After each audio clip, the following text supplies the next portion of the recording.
بالله من شرور أنفسنا ومن سيئات أعمالنا من يهده الله فلا مضل له ومن يضلله فلا هادي له ونشهد أن لا إله إلا الله وحده لا شريك له ونشهد أن سيدنا ومولانا محمدا عبده ورسوله أما بعد فأعوذ بالله من الشيطان الرجيم بسم الله الرحمن الرحيم يا أيها الذين آمنوا ادخلوا في السلم كافة ولا تتبعوا خطوات الشيطان إنه لكم عدو مبين فإن زللتم من بعد ما جاءتكم البينات فاعلموا أن الله عزيز حكيم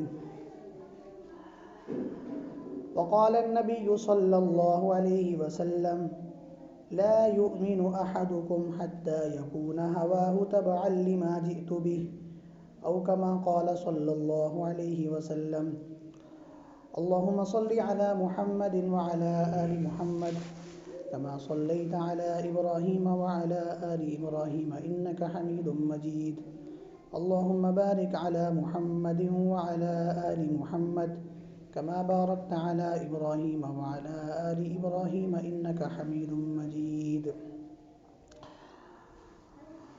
اللہ تبارک و تعالیٰ فرما رہے ہیں یا ایہا الذین آمنو، اے ایمان والو،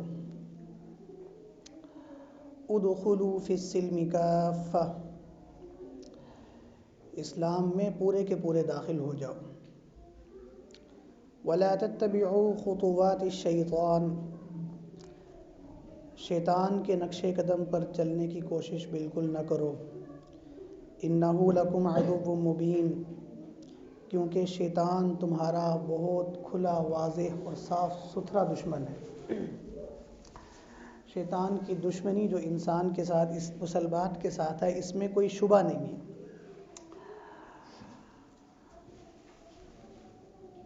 فرمایا آمنو ادخلوا فی السلم کافہ، ایمان والو اسلام میں داخل ہو جاؤ.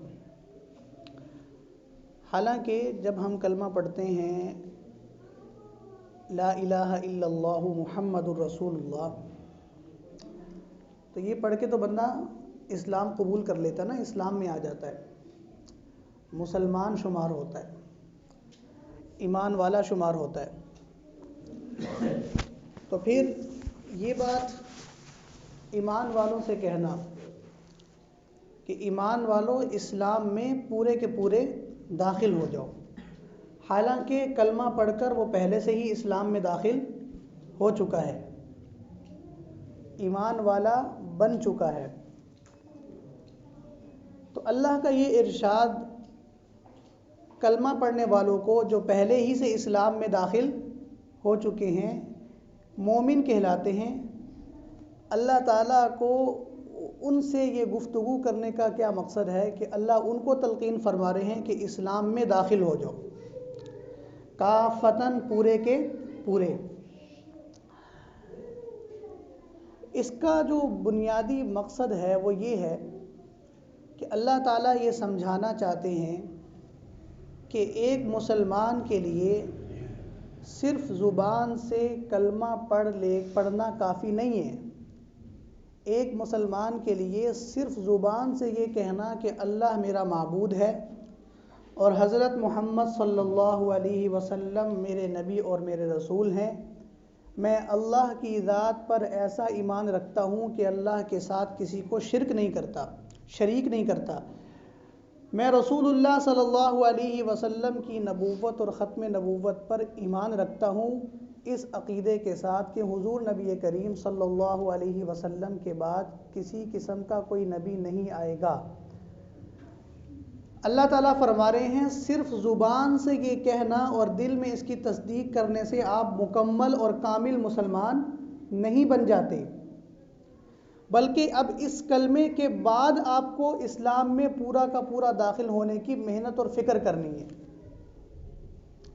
بھئی دیکھیں، ایک عمارت ہے، عمارت کا ایک دروازہ ہوتا ہے، ٹھیک ہے، آپ کو کوئی کہے کہ گھر میں داخل ہو جائیں اور آپ دروازے پر قدم رکھ کے کہیں کہ میں داخل ہو گیا، تو آپ کو کوئی بھی اس گھر کے اندر داخل ہوتا ہوا نہیں تسلیم کرے گا جب تک کہ آپ دروازے سے اندر عمارت کے اندر پورے کے پورے داخل نہ ہو جائیں۔ صرف دروازے پر کھڑے ہو کر آپ یہ کہیں کہ ہم اس گھر کے اندر داخل ہو گئے، تو کوئی بھی آپ کو اس گھر کے اندر داخل شمار نہیں کرے گا۔ وہ یہ تو سمجھے گا کہ ہاں اس دروازے تک تو یہ پہنچ گیا ہے، لیکن جو یہ اگلا لفظ کہہ رہا ہے کہ میں اس گھر میں بھی داخل ہو گیا، تو یہ کوئی بھی عقل مند انسان تسلیم نہیں کرے گا کہ جب تک کہ وہ دروازے سے اندر پوری عمارت میں اپنے جسم کو داخل نہ کر دے۔ اسی طرح سے جب ہم کلمہ پڑھتے ہیں نا، تو یہ کلمہ پڑھنا یہ عمارت اسلام کے دروازے پر آنا ہے۔ لا الہ الا اللہ محمد رسول اللہ پڑھ کر یہ اس عمارت کے دروازے پر آنا ہے۔ عمارت کے اندر داخل ہونے کے لیے، اب مکمل اسلام میں داخل ہونے کے لیے پورے کے پورے اسلام کو سیکھنا پڑے گا، پورے کے پورے اسلام کو سمجھنا پڑے گا۔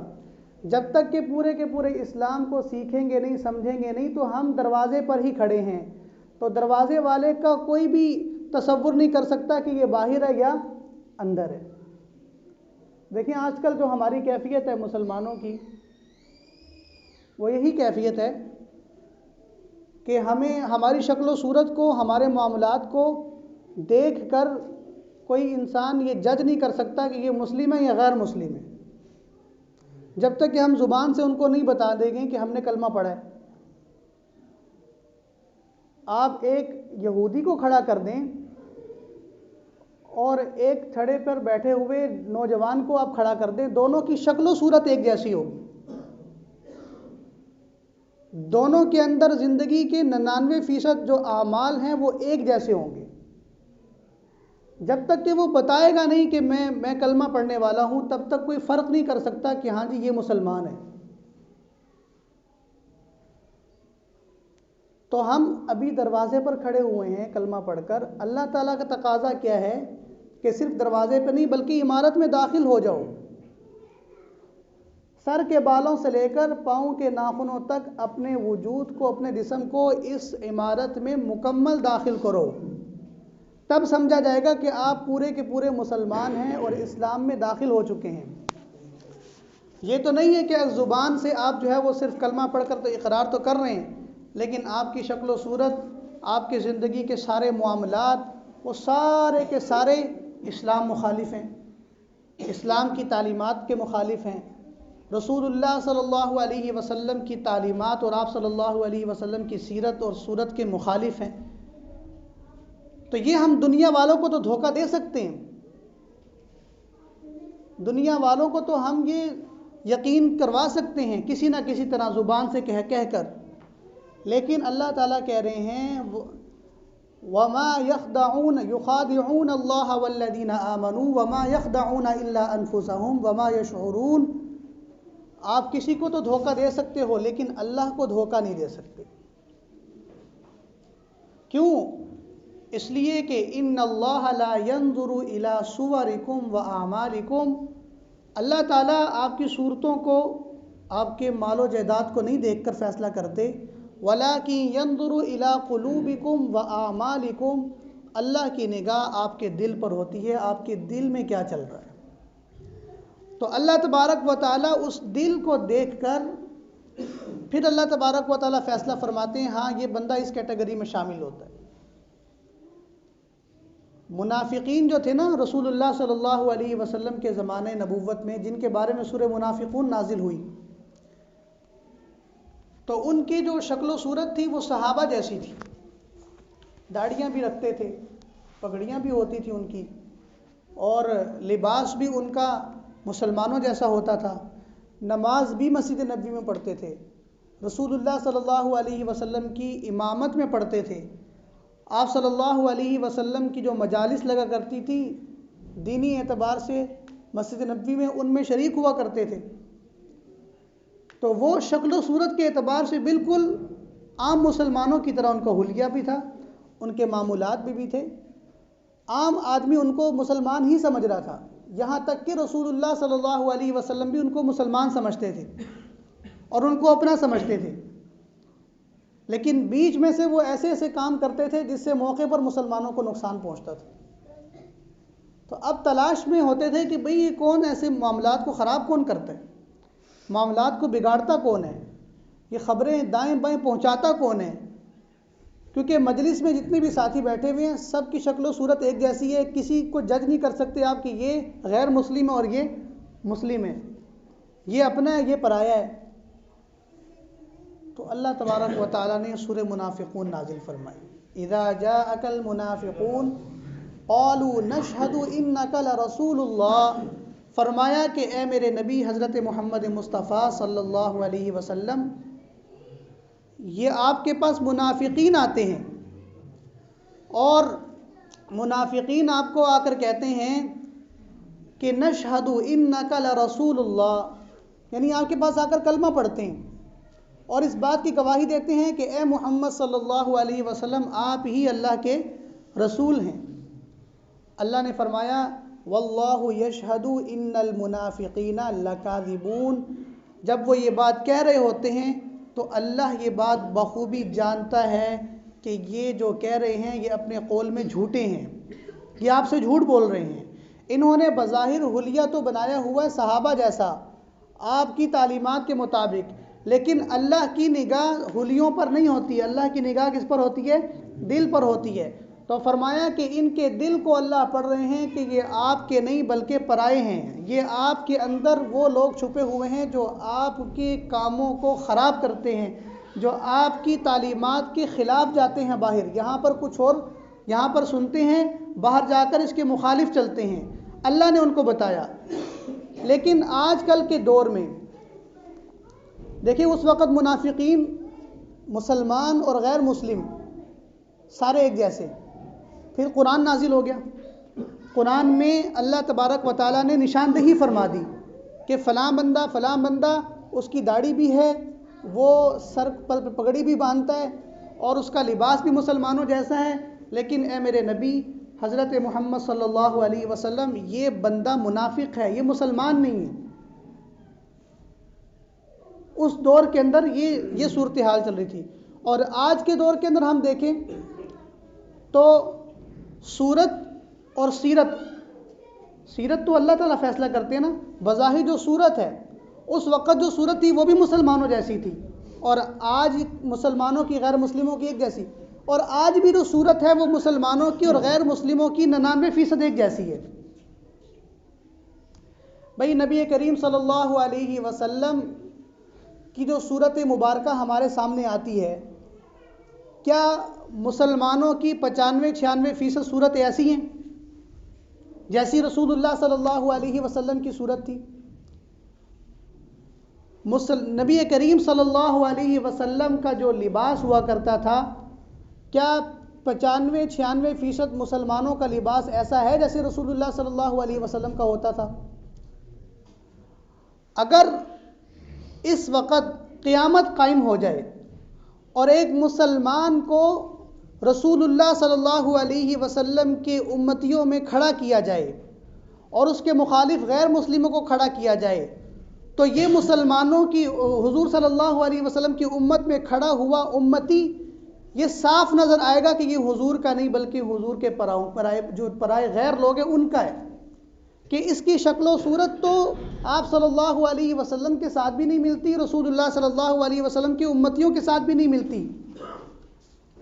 اور جو جتنے بھی غیر مسلم ہیں، جو ان کا طرز زندگی ہے، جو ان کا طرز صورت اور سیرت ہے، وہ سارا اس کے اندر پایا جاتا ہے. اب بتاؤ فیصلہ کس طرح کیا جائے گا؟ اس لیے اللہ تعالیٰ کیا کہہ رہے ہیں؟ ادخلوا فی السلم کافہ، پورے کے پورے اسلام میں داخل ہو. پورے کے پورے سے مراد کیا ہے؟ کہ سر کے بالوں سے لے کر پاؤں کے ناخنوں تک جو اسلام ہے، جو آپ کو اسلام تعلیمات دیتا ہے، ان پر مکمل عمل کرو. آپ کے سر کے بالوں سے لے کر آپ کے پاؤں کے ناخنوں تک یہ پہچانا جائے کہ واقعتاً یہ زبان سے نہیں کہہ رہا، اس کی شکل و صورت اور اس کا کردار بھی بتا رہا ہے کہ یہ رسول اللہ کا امتی ہے، یہ حضور نبی کریم صلی اللہ علیہ وسلم کا امتی ہے. یہ واضحتاً یہ بات اس کی شکل و صورت سے بھی پتہ چل رہی ہے، کردار سے بھی پتہ چل رہی ہے. اگر یہ چیزیں نہیں ہیں تو میں نے عرض کیا کہ ہم ابھی کلمہ پڑھ کر صرف عمارت کے دروازے پر کھڑے ہوئے ہیں. ابھی ہم عمارت میں داخل نہیں ہو گئے. تو بھائی اس کے لیے پورے کے پورے اسلام میں داخل ہونے کے لیے آپ کو جمعے کی نماز کا 15-20 منٹ کا بیان کافی نہیں ہے. پورے کے پورے اسلام میں داخل ہونے کے لیے آپ کو جمعے کے دن 15-20 منٹ کی گفتگو مولوی صاحب کی جو وہ ممبر پہ بیٹھ کے دین کے بارے میں کرتے ہیں یہ کافی نہیں ہے. سمجھ رہے ہیں بات کو؟ اسلام میں پورے کے پورے داخل ہونے کے لیے یہ 15-20 منٹ جو جمعے کو ہم دیتے ہیں نا وہ بھی گریبی میں دیتے ہیں تھوڑا تھوڑا کر کے، یہ کافی نہیں ہے. پورے کے پورے اسلام میں داخل ہونے کے لیے پورا کا پورا دین سیکھنا پڑے گا. جب تک پورا کا پورا دین سیکھنے کی کوشش اور محنت جاری نہیں ہوگی اس وقت تک ہم مکمل اسلام پر عمل کر ہی نہیں سکتے. ایک آدمی اگر کوئی دنیا کا کام وہ صرف سرسری سا سیکھے اور اس کو آپ کسی دکان پر بٹھا دیں یا کسی مارکیٹ میں بٹھا دیں تو وہ اس کام کا بیڑا غرق ہی کرے گا، کیونکہ اس نے پورا وہ کام سیکھا ہی نہیں ہے. اپنا بھی نقصان کرے گا اور دوسروں کا بھی نقصان کرے گا. اسی طرح سے جب تک ہم اسلام مکمل سیکھیں گے نہیں، اسلام سیکھنے کے لیے وقت نہیں نکالیں گے، دین سیکھنے کے لیے پراپر وقت نہیں نکالیں گے، اپنی زندگیوں کے اوقات میں سے وہ وقت صرف اور صرف اسلام کے لیے اس کے سیکھنے کے لیے وقف نہیں کریں گے، تب تک خدا کے اس تقاضے کو ہم پورا کر ہی نہیں سکتے. دنیا میں کتنی اموات ہو رہی ہیں، روزانہ کتنے لوگ مر رہے ہیں. وہ لوگ بھی فوت ہو رہے ہیں کہ جن کے پاس ایک وقت کا کھانا نہیں، اور وہ لوگ بھی دنیا سے جا رہے ہیں کہ جو ہزاروں لوگوں کو کھانا کھلاتے ہیں. وہ لوگ بھی جا رہے ہیں کہ جو کرائے کے مکان پہ رہتے ہیں، وہ لوگ بھی جا رہے ہیں کہ جن کے بہت سے مکان ایسے ہیں کہ انہوں نے لوگوں کو کرائے پر دیے ہوئے ہیں. وہ لوگ بھی دنیا سے رخصت ہو جاتے ہیں کہ جن کے اپنے کاروبار ہیں، اپنی تجارتیں ہیں. وہ لوگ بھی دنیا سے رخصت ہو جاتے ہیں کہ جو کسی کے پاس ملازم ہوتے ہیں، جو کسی کے ہاں کام کاج کرتے ہیں. ہر کسی نے دنیا سے جانا ہے، ہر کسی نے دنیا سے رخصت ہونا ہے. اس کا ایک وقت اللہ تعالیٰ نے مقرر کر دیا ہے. میری محنت کرنے سے یا دنیا کے کسی کام کو بہت زیادہ وقت دینے سے میں اپنی زندگی کے لمحات میں اوقات میں اضافہ نہیں کر سکتا. میری موت میرے وقت مقررہ پر آ کر ہی رہے گی. ان للہ ما اخذ وله ما اعطى وكل شيء عنده باجل مسمى. ہر انسان ہر چیز کا اللہ تبارک و تعالیٰ نے ایک وقت طے کر دیا ہے.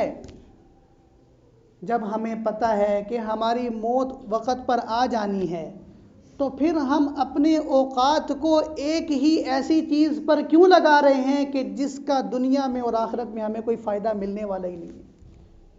پھر ہم اپنے اوقات کی ترتیب کیوں نہیں بناتے کہ اپنی زندگی کے کچھ وقت کو ہم فارغ کر دیں اور اس وقت کو ہم دین کے سیکھنے سکھانے میں لگا دیں. کیا بازاروں کو ڈیل کرنے والوں کے جنازے نہیں اٹھتے؟ کیا بڑے بڑے بازاروں کے جو صدور ہیں، جو صدر بنے ہوئے ہیں بازاروں کے، مارکیٹوں کے، کیا ان کے جنازے نہیں اٹھتے؟ کیا سوسائٹیاں قائم کرنے والے، پلاٹ تقسیم کرنے والے، بیچنے والے، کیا ان کے جنازے نہیں اٹھتے؟ کیا کھیتوں کی ہریالیاں کرنے والے، کھیتوں کو اگانے والے، باغات کو چلانے والے، کیا ان کے جنازے نہیں اٹھتے؟ ہر کسی کا جنازہ ایک نہ ایک دن اٹھنا ہے، اس کا وقت اللہ نے مقرر کر دیا ہے. تو جب ہمیں یہ دنیا کی حقیقت پتہ ہے تو ہم دنیا کے تقاضوں کو وقت خوب دے رہے ہیں اور خدا کے تقاضے کو وقت نہیں دے رہے. میری بات سمجھ میں آ رہی ہے؟ جب ہمیں یہ بات بعین ہی معلوم ہے کہ میں کسی دکان کو اگر 2 گھنٹے فالتو دے رہا ہوں یا میں اپنے کاروبار کو اگر 4 گھنٹے فالتو دے رہا ہوں تو میرے اضافی وقت دینے سے کوئی میری موت کا وقت ٹل نہیں جائے گا، بلکہ موت پھر بھی آنی اسی وقت پر ہے. تو پھر میں اس ساری حقیقت کو جانتے ہوئے پھر بھی دنیا کے تقاضوں کو پورا کرنے کے لیے نماز بھی چھوڑتا ہوں، دین سے روگردانی بھی کرتا ہوں، اسلام کی تعلیمات کے مخالف بھی چلتا ہوں، اس ساری حقیقت کو جاننے کے باوجود میں دنیا کے تقاضے تو پورا کر رہا ہوں لیکن خدا کے تقاضے کو پورا نہیں کر رہا، یہ منافقت ہے۔ آپ لوگ برا نہ مانیں، ہم سب اس میں شامل ہیں، یہ منافقت ہے۔ میں نے عرض کیا اس وقت وحی نازل نہیں ہوگی کون مسلمان ہے کون منافق ہے، لیکن اسلام نے جو ترازو دیا ہے اس کے اندر ذرا اپنے آپ کو ڈال کے تو دیکھیں کہ ہم کس جگہ پر کھڑے ہوئے ہیں۔ قرآن نے جو ہمیں پیمانہ دیا ہے ذرا اپنے آپ کو جانچ کر تو دیکھیں کہ ہم کن صفوں میں کھڑے ہوئے ہیں۔ ذرا ہم اپنا جائزہ تو لیں، اپنا محاسبہ تو کریں کہ ہم کس صف میں کھڑے ہوئے ہیں۔ دنیا نے، شیطان نے ہمیں دھوکہ دیا ہوا ہے کہ آپ کامیابی کے راستے پہ چل رہے ہیں۔ خدا کی قسم موت کے وقت آنکھیں جب کھلیں گی پتہ چل جائے گا کہ ہم کامیابی کے راستے کو ہم نے کبھی شروع کیا ہی نہیں تھا، اس سفر کو۔ ہمیں تو ساری زندگی یہ دھوکہ رہا کہ ہم ایک نیک راستے پہ چل رہے ہیں، کلمہ پڑھ کر مسلمان ہیں، اسلام کے راستے پہ چل رہے ہیں، لیکن جب آنکھیں کھلیں گی تو پتہ چلے گا جس راستے پہ چلنا تھا اس کا سفر تو شروع ہی نہیں کیا تھا، وہاں پر چلنے کی ابتدا تو کی ہی نہیں تھی، کہ سارے وقت کو ہم نے ساری دنیا کے تقاضے پورا کرنے کے لیے صرف کر دیا۔ خدا کے تقاضے کیا تھے کبھی سوچا بھی نہیں تھا، اللہ کے تقاضے کیا تھے، اللہ کیا چاہتے تھے کبھی فکر ہی نہیں کی تھی، کبھی سر نیچے کر کے اپنی زندگی کو اس ترازو میں رکھا ہی نہیں تھا کہ دنیا کے تقاضے تو سارے پورے کر رہے ہیں، مجھے پیدا کرنے والے میرے خالق مالک رازق رب کے کیا تقاضے ہیں میرے ساتھ۔ اللہ کا پہلا تقاضا کیا ہے؟ ربنا وبعث فیہم رسولا منہم یتلو علیہم آیاتک۔ سب سے پہلا خدا کا تقاضا یہ ہے کہ جو وحی اللہ نے اللہ کے پیغمبر پر نازل کی، مسلمانوں اس وحی کی تلاوت سیکھ لو، اس وحی کی تلاوت سیکھو، اس وحی کو پڑھنا سیکھو۔ آج کتنے لوگوں کو قرآن پڑھنا آتا ہے؟ کبھی سوچا ہے؟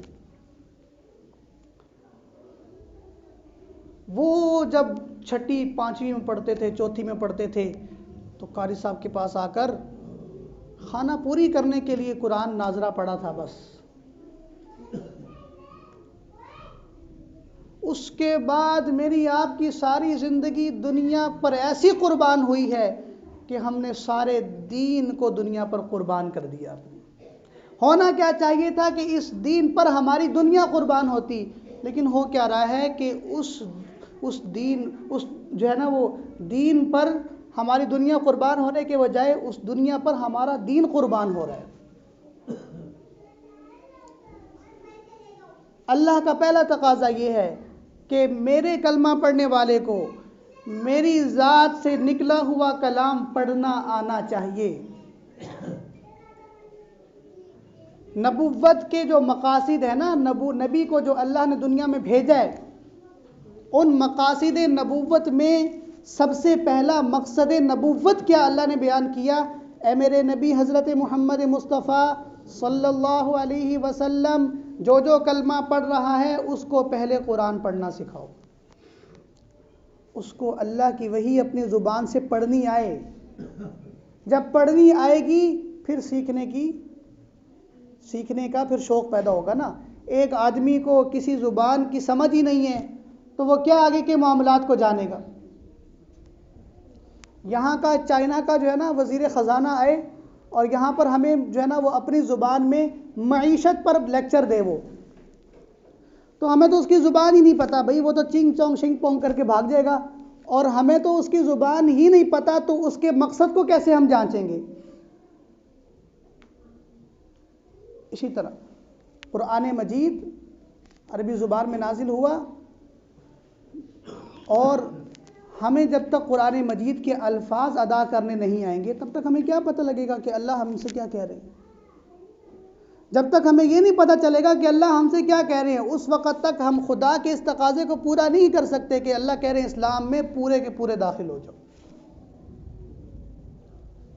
ایک آدمی کو آپ شادی پہ بلائیں اور اس کو آپ شادی ہال کا ایڈریس ہی نہ دیں تو کبھی پہنچ سکے گا؟ اس کو تو پتہ ہی نہیں، ایڈریس ہی نہیں پتہ نا اس کا.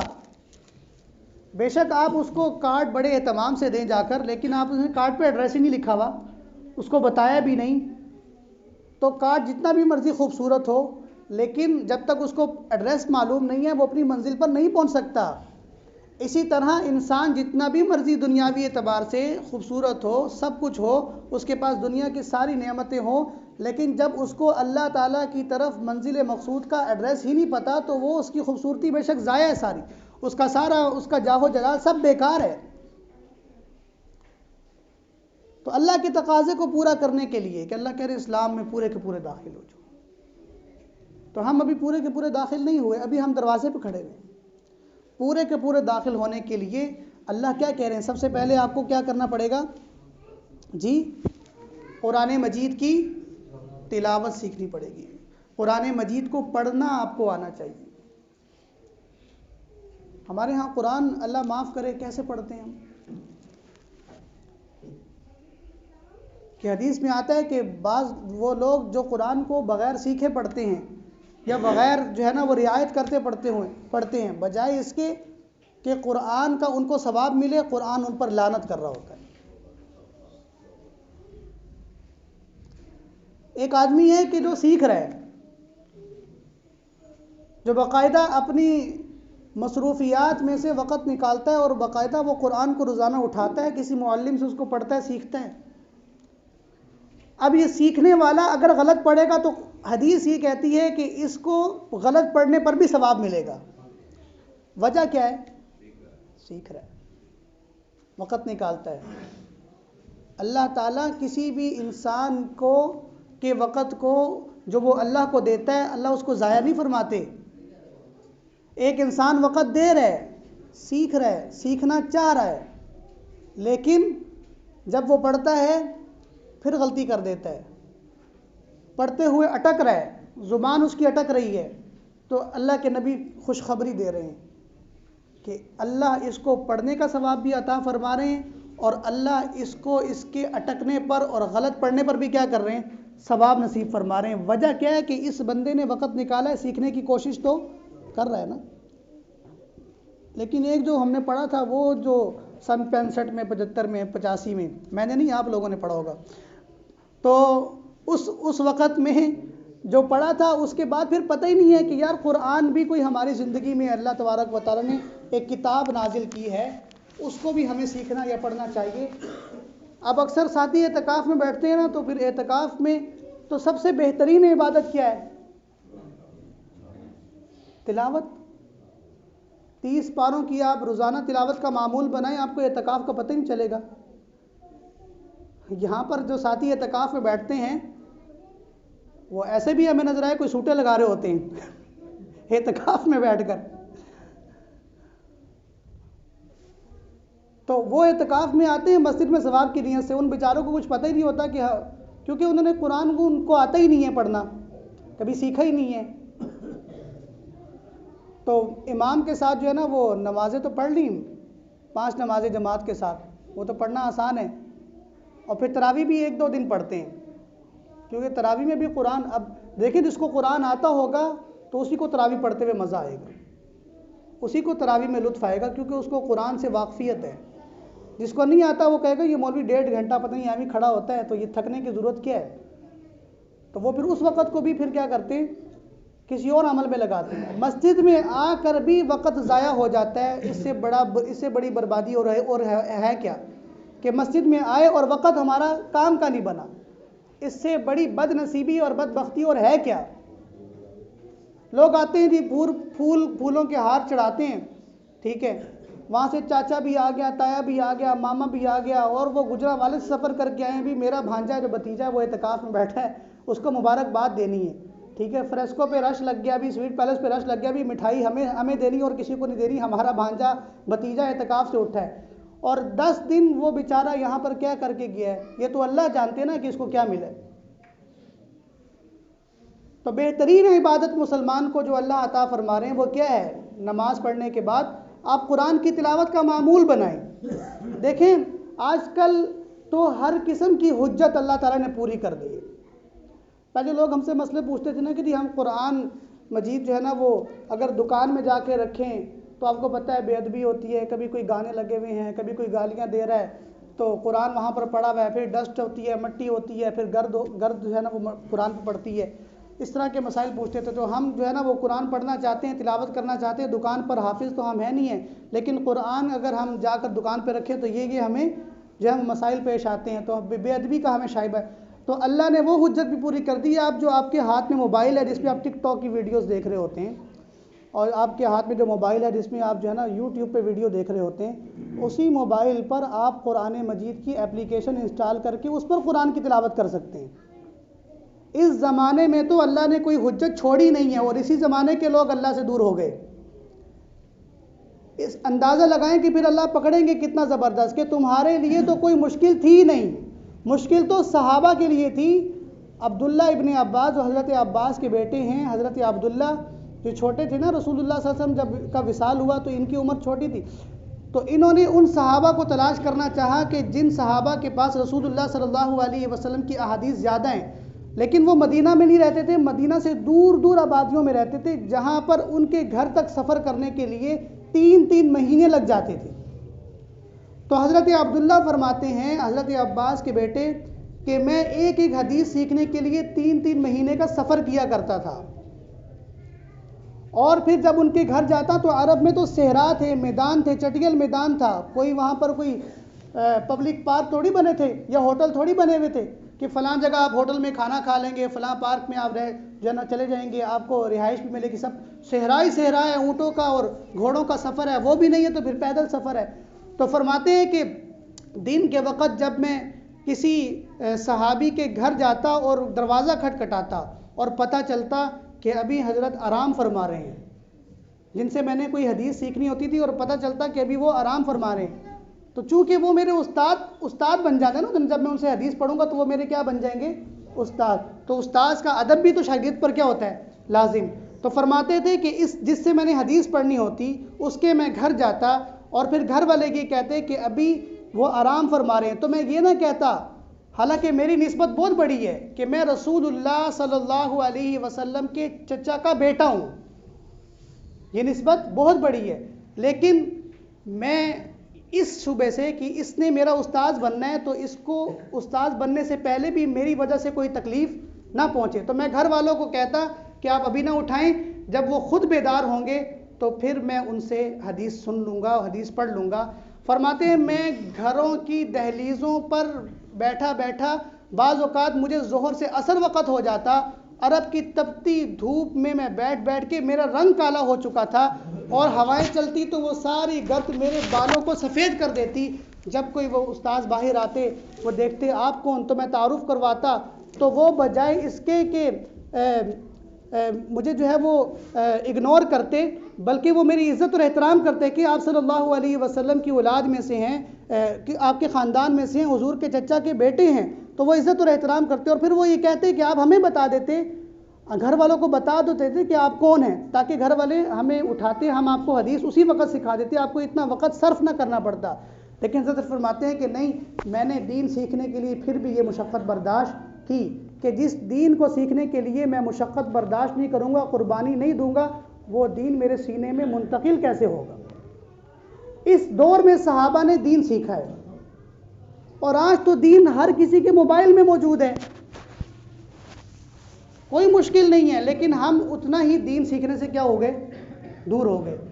تو بتائیں کہ جب عبداللہ ابن عباس جیسے حضرات اللہ کے سامنے اپنی قربانیاں پیش کر رہے ہوں گے، دین سیکھنے کے لیے انہوں نے کتنی قربانیاں دی، اور آج کل کا انسان جس کی جیب میں موبائل پڑا ہے، وہ اس موبائل میں سارا کا سارا دین پڑا ہوا ہے، اور وہ سیکھنے کی کوشش نہیں کر رہا۔ بتائیں کہ جب اللہ ان دونوں کو کھڑا کریں گے تو اس والے کا کیا حشر ہوگا، اللہ اس کے ساتھ کیسا معاملہ فرمائیں گے؟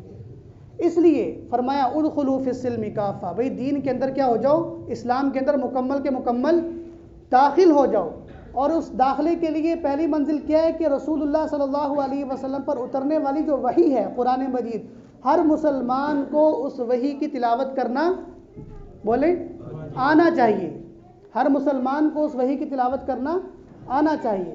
تو بھئی اس حوالے سے الحمدللہ ہماری مسجد میں ایک سیرت کورس چل رہا ہے، جس میں رسول اللہ صلی اللہ علیہ وسلم کی سیرت پڑھائی جاتی ہے. جو ساتھی میرے ساتھ واٹس ایپ وغیرہ پر جڑے ہوئے ان تک پیغام بھی پہنچتا ہے. اتوار کے دن اس کی کلاس ہوتی ہے. اب ہم نے دوسرا کورس بھی شروع کر رہے ہیں جس میں قرآن مجید کو پڑھنا جو ہے نا وہ سکھانا چاہ رہے ہیں تاکہ ہر فرد اس میں کسی کی عمر کی قید نہیں ہے کہ بچے نہیں، اس میں جوان، بوڑھے، تاجر، ملازم، ہر قسم کا فرد اس کورس میں شرکت کر کے وہ قرآن مجید انشاءاللہ پڑھنا سیکھ سکتا ہے. لیکن آپ کو کیا کرنا ہے؟ آپ کو وقت نکالنا ہے، صرف وقت نکالنا ہے. 45 منٹ کی کلاس ایک دن ہے منگل کو، اور 45 منٹ کی کلاس انشاءاللہ بدھ والے دن ہوگی. 2 دن یہ کلاسیں ہوں گی. تو ان کلاسوں کے اندر ہم چاہتے ہیں کہ مسلمانوں کو قرآن مجید پڑھنا سکھایا جائے تاکہ قرآن مجید نمازوں کے بعد سب سے بڑھ کر عبادت کون سی ہے؟ قرآن مجید. تاکہ ہر مسلمان کو کم از کم قرآن مجید کی تلاوت کرنا آ جائے. تو اس کورس کو ہم نے اتنا آسان کر کے بنایا ہے. 4 مہینے کا کورس ہے اور ہفتے میں 2 دن کلاس ہے. ایک دن کی کلاس 45 منٹ کی ہے. تو اس کورس کو ہم نے اتنا آسان بنایا ہے کہ جو 4 مہینے اس کورس کو انشاءاللہ پڑھ لے گا وہ قرآن مجید کی تلاوت کرنا اس کو انشاءاللہ آ جائے. آپ بتائیں کہ اگر 4 سال میں 5 سال میں ایک بچہ حافظ بن رہا ہے اور 4 مہینے میں ایک عام آدمی کے جس کے پاس وقت نہیں ہے، اگر وہ 45 منٹ ایک دن نکالتا ہے، 45 منٹ دوسرے دن نکالتا ہے اور اس کو 4 مہینے کے اندر پتہ چل جاتا ہے کہ میں نے قرآن مجید کی تلاوت کس طرح سے کرنی ہے، تو یہ کتنا اچھا موقع ہے، کتنا عظیم الشان موقع ہے. تو اس سے فائدہ کون اٹھائے گا؟ آپ لوگ اٹھائیں گے نا. تو لہٰذا یہ باہر اشتہارات لگے ہوئے ہیں، ان میں آپ پڑھ بھی لیں اور اس میں داخلے کے لیے آپ رابطہ بھی کریں. کئی لوگوں کے داخلے ہو بھی چکے ہیں الحمدللہ. 18 تاریخ اس کی آخری تاریخ ہے. اس کے بعد پھر داخلہ نہیں ملے گا انشاءاللہ. تو اس سے پہلے ساتھی فکر کریں، اپنی اوقات جو آپ کے پاس جو وقت ہے اس میں سے وقت کو نکالیں قرآن کو سیکھنے کے لیے، تاکہ کل قیامت کے دن ہمیں اللہ کے سامنے شرمندگی نہ اٹھانی پڑے کہ ہمارے پاس فرصت بھی تھی، وقت بھی تھا. یہاں پر کئی افراد ایسے ہیں کہ جو صبح 10 بجے فارغ ہو جاتے ہیں، صبح 11 بجے فارغ ہو جاتے ہیں، پھر سارا دن وہ فارغ ہوتے ہیں، نہ مسجد میں آتے ہیں نہ گھروں میں ہوتے ہیں، بس گلیوں میں دائیں بائیں بیٹھ کر وقت ضائع کر رہے ہوتے ہیں. تو کیوں نہ اگر وہ وقت 2 دن 45 منٹ اگر مسجد میں قرآن سیکھنے کے لیے لگایا جائے تو وہ وقت قیمتی بھی بنے گا، اور بنیادی تقاضا اللہ کو جو اسلام مسلمانوں کے ساتھ ہے کہ آپ کو قرآن پڑھنا آئے وہ بھی انشاءاللہ ہمیں آ جائے گا. اس لیے سارے حضرات اس کی کوشش کریں گے نا انشاءاللہ. اللہ عمل کی توفیق عطا فرمائے.